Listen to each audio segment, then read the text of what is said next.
नमस्कार। मैं अजय कुमार अलंकार, सेवानिवृत्त अपर निबंधक सहयोग समितियाँ बिहार पटना यूट्यूब के सहकार चैनल से के माध्यम से आपके समक्ष उपस्थित हूँ। आशा है कि आपने छठ पर्व का आनंद लिया होगा और यह पर्व शांतिपूर्ण ढंग से खुशियों के साथ संपन्न हो गया होगा। जैसा कि पिछले अंक में मैंने बताया था कि अगले अंक में मैं अब बिहार सहकारी समिति अधिनियम 1935 के विभिन्न प्रावधानों की चर्चा करूँगा। उसी के आलोक में मैं यह अंक लेकर उपस्थित हूँ। सबसे पहले मैं बता दूँ आपको कि भारत में सहकारी अधिनियम की शुरुआत 1904 में हुई थी। कोऑपरेटिव क्रेडिट सोसाइटीज़ एक्ट 1904 के माध्यम से बिहार में सहकारी समिति अधिनियम की शुरुआत हुई। 1904 का जो कोऑपरेटिव क्रेडिट सोसाइटीज़ एक्ट था, यह मूलतः कोऑपरेटिव क्रेडिट सोसाइटी सहकारी साख समितियों के लिए संदर्भित था। इस एक्ट के अंतर्गत सहकारी प्रशासन को अमली जामा पहनाने के लिए और सहकारी समितियों के कार्यों में समन्वय और नियंत्रण के लिए एक रजिस्ट्रार के पद की व्यवस्था की गई थी। साथ ही इस एक्ट के अंतर्गत सहकारी समितियों का गठन किस तरह से होगा, उनके निबंधन की प्रक्रिया क्या होगी, सदस्यों की योग्यता क्या है, सदस्यों का लायबिलिटीज़ क्या होगा और उसका परिसमापन क्या होगा, कैसे होगा, ऑडिट कैसे होगा, आदि विभिन्न पहलुओं पर विस्तृत रूप से चर्चा की गई थी। इस एक्ट का ही परिणाम था कि 1909 में Rohika union of Rohika cooperative credit society का बिहार में गठन हुआ था। बिहार में 1909 में ही रोहिका, जो मधुबनी में है, union of Rohika cooperative credit society करके union of Rohika cooperative credit society Bihar करके एक संस्था का गठन हुआ, निबंधन हुआ था। मैंने आपको बताया कि 1904 का अधिनियम सहकारी साख समितियों के लिए था। अन्य साख समितियों के लिए इसमें कोई प्रावधान नहीं था। वक्त बीतने के साथ साथ इसकी आवश्यकता महसूस की गई और 1912 में एक सहकारी सोसाइटी अधिनियम पारित किया गया। इसके अंतर्गत गैर साख सहकारी समितियों के प्रोत्साहन देने और उनके गठन की संभावनाओं को प्रेरित किया गया। इसका परिणाम यह हुआ कि इसमें फेडरेशन ऑफ कोऑपरेटिव सोसाइटीज़ का गठन का भी प्रावधान किया गया। इसका परिणाम हुआ कि जो भी अर्बन कोऑपरेटिव बैंक थे, वो सेंट्रल कोऑपरेटिव बैंक के रूप में उन्होंने अपने को परिवर्तित कर लिया और साथ ही इसके साथ ही सेल्स और कोऑपरेटिव यूनियन मार्केटिंग और सेल्स कोऑपरेटिव यूनियन का भी गठन हुआ। हैंडलूम एंड व्यूवर्स के भी कोऑपरेटिव का गठन हुआ। करने का मतलब है कि 1912 के अधिनियम ने सहकारी साख समितियों से इतर अन्य सहकारी समितियों के ये द्वार को खोल दिया। इसी बीच प्रथम विश्व युद्ध की शुरुआत हो गई। प्रथम विश्व युद्ध ने स्वाभाविक था कि सहकारी साख समितियों के कार्य पर असर डाला और उनके यहाँ ओवरड्यू लोन काफ़ी अधिक मात्रा में हो गया। इस संदर्भ में सरकार ने एक कमीशन की स्थापना की।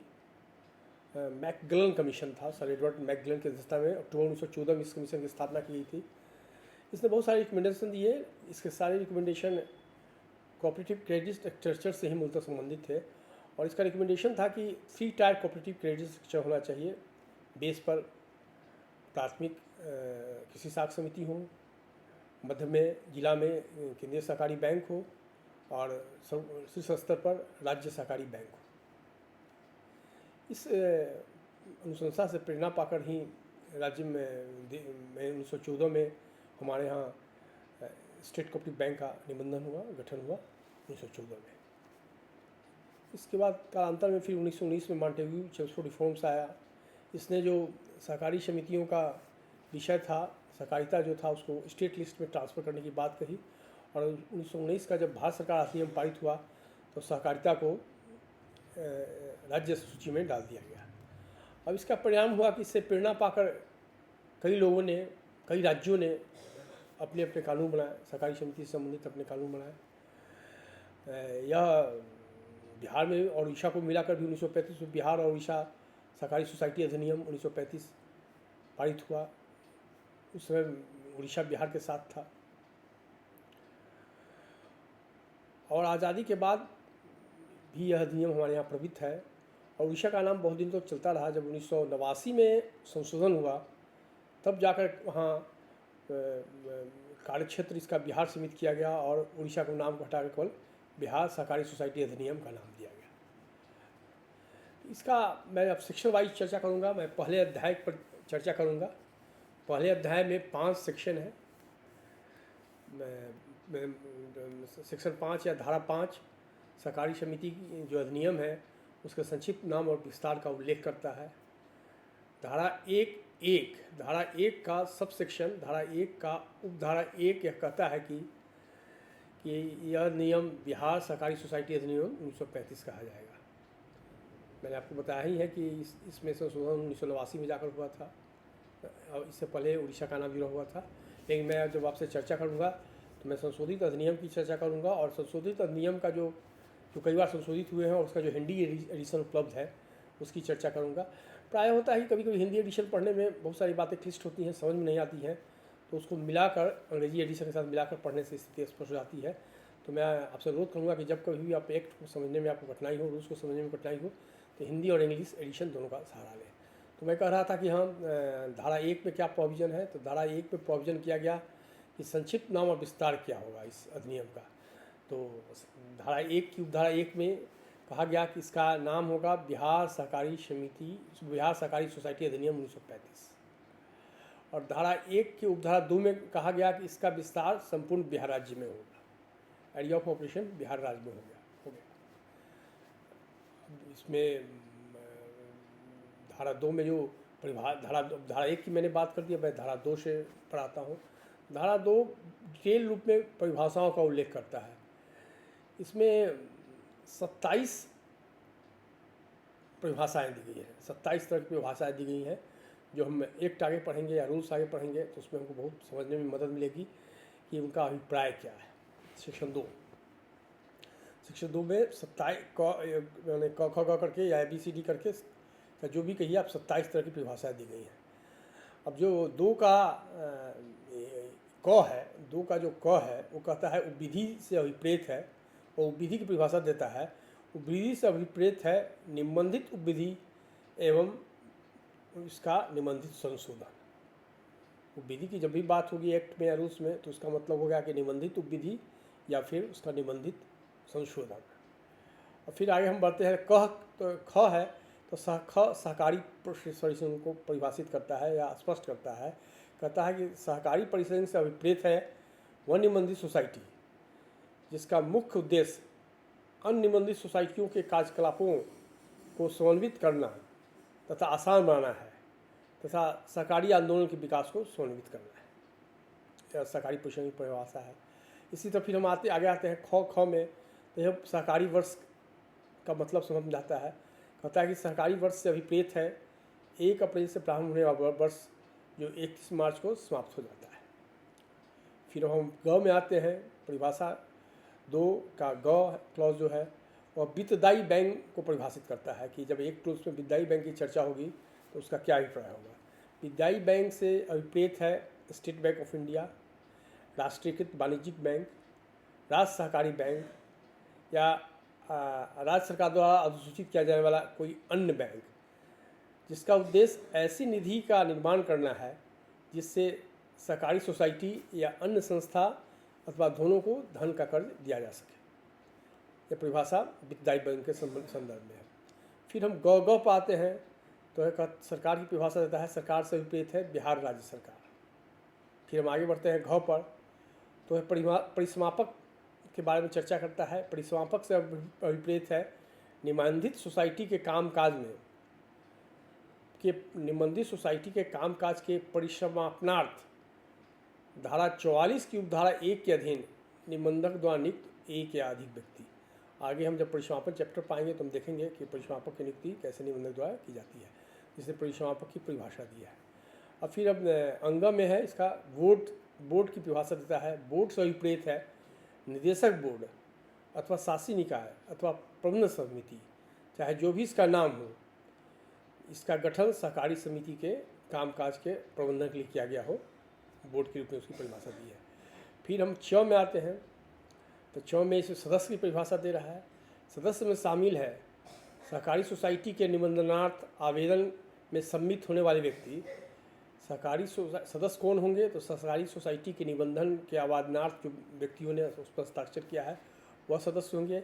एवं ऐसी सोसाइटी की नियमावली तथा विधियों के अनुसार निबंधन के पश्चात सदस्य के रूप में प्रविष्ट व्यक्ति। सदस्य के रूप में दो होंगे, एक तो वो होंगे जिन्होंने निबंधन के समय हस्ताक्षर किया था, और उसके बाद नियमावली और विधियों के अनुसार जिन्होंने सदस्यता ग्रहण की है उसको भी सदस्य के रूप में माना गया है। फिर च है, यह बहुदंडी सहकारी सोसाइटी की चर्चा करता है। बहुदंडी सहकारी सोसाइटी वह प्राथमिक सहकारी सोसाइटी है जिसका गठन अपने सदस्यों की एक से अधिक प्रकार की सेवाएं प्रदान करने के लिए किया गया है, और उसमें एक उत्पादन सहकारी सोसाइटी के रूप में निबंधित कोई सहकारी सोसाइटी भी शामिल है। निबंधन बहुउद्देशीय सहकारी सोसाइटी की इसने परिभाषा दी। अब च में हम आते हैं, वहाँ तो च था, अब 3 च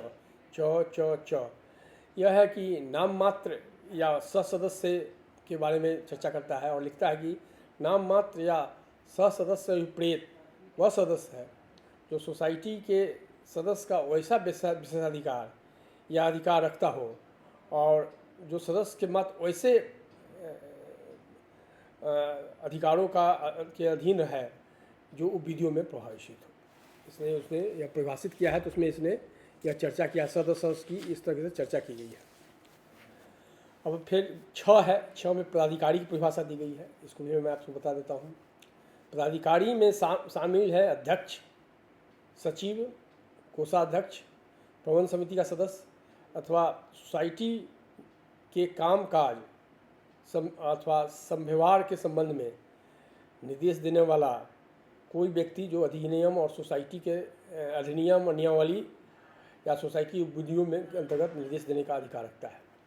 इसमें मैं थोड़ी चर्चा कर दूंगा कि इसमें एक तो जो उसके अध्यक्ष के कोषाध्यक्ष, कई जो अध्यक्ष हैं तो कई जो कोषाध्यक्ष या सचिव भी होते हैं फिशरीज कोऑपरेटिव में, उनकी चर्चा की। इसके अलावा उसने उन ऐसे व्यक्तियों की भी चर्चा की जो नियमावली या अधिनियम अथवा नियमावली अथवा विधि के अंतर्गत सोसाइटी के कारोबार को या उसके कार्यकलाप को निर्देश देने की शक्ति रखते हैं। तो इसमें इस परिधि में सरकारी पदाधिकारी भी चले आते हैं क्योंकि उनको यह अधिकार प्राप्त है, और इसके लिए हमको हमेशा सतर्क रहना चाहिए कि सरकारी सोसाइटी के किसी भी गतिविधि के लिए हम उसमें समान रूप से जिम्मेवार है, इसलिए हमको सरकारी सोसाइटी गतिविधि कड़ी नहीं रखना चाहिए। अब मैं अब छ पर आता हूँ। छ जो है पदधारी की परिभाषा देता है। पहले तो इसने पदाधिकारी को एक्सप्लेन किया, पदधारी में तो अध्यक्ष, मंत्री, सचिव को सदस्य सबको शामिल किया, और साथ साथ उन व्यक्तियों को शामिल किया जो अधिनियम, नियमावली अथवा विधि के अंतर्गत सहकारी समिति के कारोबार अथवा व्यवहार को नियंत्रित करने या निर्देश देने की शक्ति रखते हैं। अब छ है पदधारी। परिभाषा का जो छ है और पदधारी से विपरीत की परिभाषा देता है।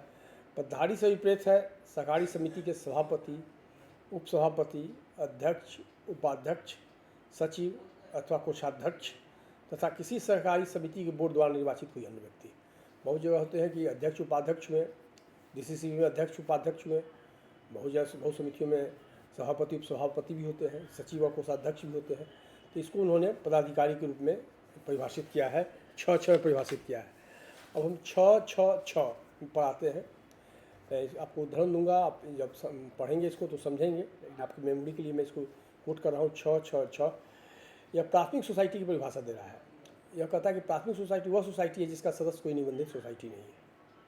जाहिर है कि प्राथमिक सोसाइटी में कोई व्यक्तिगत सदस्य होंगे, कोई निबंधित सोसाइटी इसका सदस्य नहीं होगा, इसको ये स्पष्ट करता है। अब मैं छ पर आता हूँ। यह प्राथमिक कृषि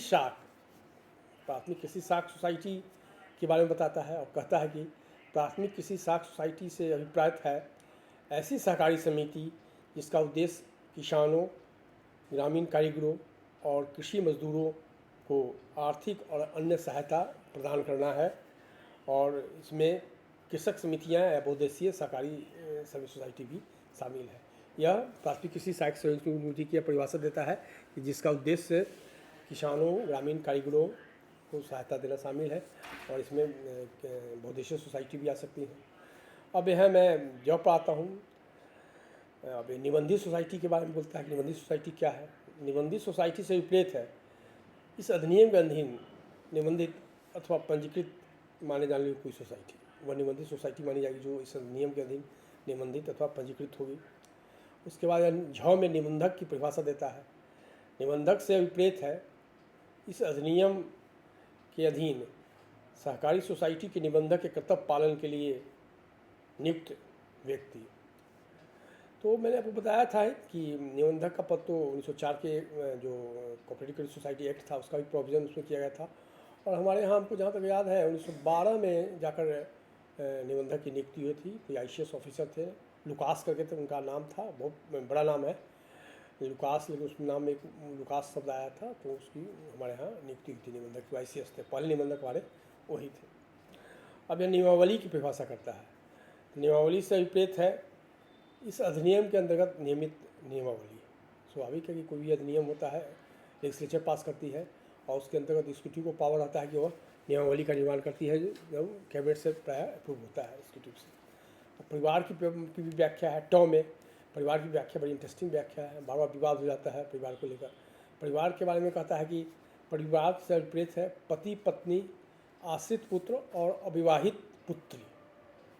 मतलब इसने स्पष्ट कर दिया है जो हमारे यहाँ परिभाषा है सेक्शन 2 में, उसके टॉ में परिवार से इसने कहा है कि पति पत्नी, आश्रित पुत्रगण और अविवाहित पुत्रियाँ वही परिवार की इकाई मानेंगे।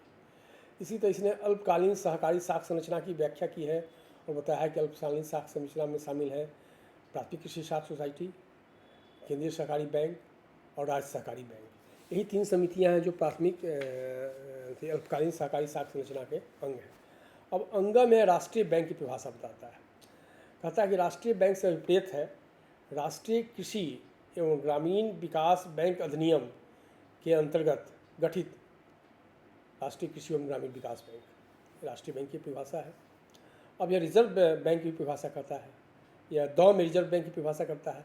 द में कहता है कि रिजर्व बैंक से अभिप्राय है भारतीय रिजर्व बैंक अधिनियम 1934 के अधीन गठित reserve bank of India. Reserve bank की भी परिभाषा इसने दे दी है जो बार बार हमें आगे जानकारी हुई। अब आगे चल के फिर यह जो है 9 में इसने संबद्धक सोसाइटी परिभाषा दी है। संबद्धक सोसाइटी से विपरीत है निबंधित सोसाइटी जिसका दूसरी निबंधित सोसाइटी सदस्य है, और संबद्धक सोसाइटी होगा ऐसी निबंधित सोसाइटी जिसका कोई दूसरी निबंधित सोसाइटी सदस्य है। जैसे व्यापार मंडल का सदस्य पैक्स होता है तो संबद्धक सोसाइटी हो गया, और जैसे DCCB का सदस्य पैक्स है तो DCCB यहाँ संबद्धक सोसाइटी हो गया। और फिर इसी में 9 में ही संबद्ध सोसाइटी की भी चर्चा करता है, और वह संबद्ध सोसाइटी ऐसी सोसाइटी है जो निबंधित सोसाइटी संबद्धक सोसाइटी का सदस्य है। संबद्धक सोसाइटी के बारे में कहा, फिर संबद्ध सोसाइटी के बारे में कहता है। संबद्ध सोसाइटी का अर्थ है निबंधित सोसाइटी जो संबद्धक सोसाइटी का सदस्य है। उदाहरण देकर मैंने आपको इसको स्पष्ट किया है।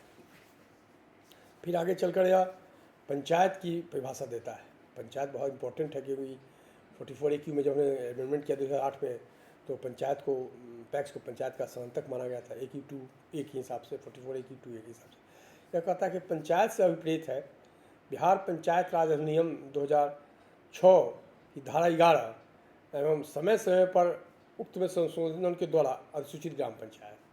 ग्राम पंचायत से अभिप्राय है कि बिहार पंचायती राज अधिनियम 2006 की धारा 11 एवं समय पर संशोधित प्रावधान के अनुसार अधिसूचित ग्राम पंचायत। इसी तरह इस समान निकाय की परिभाषा करता है। समान निकाय के बारे में बताता है कि समान निकाय से अभिप्राय है उस सहकारी समिति में सम्मिलित रूप से सभी सदस्य अथवा सभी सदस्यों के प्रतिनिधि। समान निकाय से विपरीत है उस सहकारी समिति में शामिल सभी सदस्य अथवा सभी सदस्यों के प्रतिनिधि। जैसे प्राथमिक सोसाइटी में तो इंडिविजुअल ही होंगे, लेकिन इसी तरह से DCCB की बात करें तो उनके अध्यक्ष डेलीगेट होते हैं, तो वह समान निकाय में DCCB के समान निकाय उनसे मिलकर बनता है जो अध्यक्ष है। तो समान निकाय के संबंध में स्थिति स्पष्ट की है। अब यहाँ कृतकारी निदेशक की चर्चा करता है। फंक्शनल डायरेक्टर की बहुत चर्चा हो रही है। तो कितकारी निदेशक से अभिप्रेत है, या दो में है, दो में दिया गया है कितकारी। मैं सेक्शन 2 की बात कर रहा हूँ, सेक्शन 2 में सब कंटिन्यू चल रहा है। सेक्शन 1 में मैंने बता दिया कि उसने नाम दिया बिहार सहकारी सोसाइटी अधिनियम, और सेक्शन 1 के 1 में और सेक्शन 1 के 2 में इसने कहा था कि इसका कार्यक्षेत्र सब सेक्शन 2 में कि बिहार होगा। लेकिन सेक्शन 2 में परिभाषाएँ हैं, 27 तरह की परिभाषा हैं। 2 में कितकारी निदेशक के बारे में चर्चा है। इस नियमावली अथवा सहकारी समितियों की विधियों में विनिर्दिष्ट समिति के कितकारी कार्यपाल निदेशक, यही वर्ड यूज़ किया है। कितकारी निदेशक से अभिप्रेत है उस नियमावली अथवा सहकारी समितियों की विधियों में विनिर्दिष्ट समिति के कितकारी कार्यपालक निदेशक, इसकी ये चलता है। फंक्शनल डायरेक्टर की चर्चा करता है। फिर अब ध जो है इसमें पिछड़े वर्गों के बारे में बताया गया है कि पिछड़े वर्गों से क्या अभिप्रेत है। तो इसमें लिखता है कि पिछड़े वर्गों से अभिप्रेत है तथा इसमें शामिल हैं बिहार पदों एवं सेवाओं की रिक्तियों में आरक्षण विदिन ब्रैकेट अनुसूचित जाति, अनुसूचित जनजातियों एवं अन्य पिछड़े वर्गों के लिए अधिनियम 1991। तो ये जो है इसमें अनुसूची 1 की बात करता है, बिहार पदों एवं सेवाओं की रिक्तियों में आरक्षण विदिन ब्रैकेट अनुसूचित जाति, अनुसूचित जनजाति एवं अन्य पिछड़े वर्गों के लिए अधिनियम 1991। फिर इस पर आप एक दिन यहाँ आइएगा तो इसमें फिर आगे लिखता है कि बिहार अधिनियम का 3/1992 के अनुसूची 2 में विनिर्दिष्ट पिछड़े वर्गों के नागरिकों की सूची समय समय पर यथा संशोधित, जो अनुसूची 2 में जो सूची है वो यथा समय समय पर संशोधित है। इसी तरह अति पिछड़े वर्ग के लिए भी अनुसूची 1 की जो चर्चा करता है उसी प्रावधान के अंतर्गत अति पिछड़े वर्ग की इसने व्याख्या की है। अब मैंने डिटेल में आपको बता दिया कि इसका सेक्शन 2 में धारा 2 में 27 परिभाषाएँ दी गई हैं, बहुत तरह की परिभाषाएँ हैं। अंत में उसमें पिछड़े वर्ग की परिभाषा दी गई है, अति पिछड़े वर्ग की परिभाषा दी गई है, राज्य सरकार की परिभाषा दी गई है, सदस्य नाममात्र सदस्य नाममात्र के सदस्य की परिभाषा दी गई है, कार्यकारी निदेशक की परिभाषा दी गई है, पदधारी की परिभाषा दी गई है, पदाधिकारी की परिभाषा दी गई है। तमाम तरह की परिभाषाएँ दी गई है जिनको ध्यान में रखना चाहिए, क्योंकि आप आगे जब एक्ट रूल्स आप पढ़ेंगे तो जगह जगह पर उनकी चर्चा मिलेगी। सेक्शन 2 यही है। और मैं अब सेक्शन 3 में आता हूँ। सेक्शन 3 कहता है कि निबंधित सोसाइटी पर भारतीय कंपनी अधिनियम 2013 की धारा लागू नहीं होगी। ये चर्चा करता है कि निबंधित सोसाइटी जो है उस पर भारतीय कंपनी अधिनियम 2013 की धारा लागू नहीं होगी। यहाँ इसमें स्पष्ट कर देना चाहता हूँ कि यहाँ कितना भी कोई आदमी शेयर खरीद ले जो उसको परमिटेड है, तभी वोट उसका एक होगा। शेयर से और वोट का लेना देना कोई नहीं है। एक शेयर रखने वाला भी एक ही वोट का अधिकारी होगा, 100 शेयर रखने वाला या 10,000 रुपये का शेयर रखने वाला भी एक ही वोट का अधिकारी है। इसलिए इसने स्पष्ट कर दिया है धारा 3 में कि भारतीय कंपनी सोसाइटी जो निबंधित सोसाइटी और भारतीय कंपनी अधिनियम 1913 लागू नहीं होगा। इसका यही प्राय है। फिर इसका जो धारा 4 है उस पर मैं थोड़ी सा चर्चा कर देता हूँ। धारा 4 का 2 सेक्शन है, 1 है और 2 सेक्शन है। एक सेक्शन कहता है कि जो भी सोसाइटी विद्यमान सोसाइटी थी 1904 की तरफ जो भी विद्यमान सोसाइटी थी, इस अधिनियम के अंतर्गत सोसाइटी माना जाएगा। मैं थोड़ा सा पढ़ के सुना जाता हूँ। इस समय विद्यमान प्रत्येक सोसाइटी जो सहकारी क्रेडिट सोसाइटी अधिनियम 1904 के अधीन अथवा सहकारी सोसाइटी अधिनियम 1912 के अधीन निबंधित है, इस अधिनियम के अधीन पंजीकृत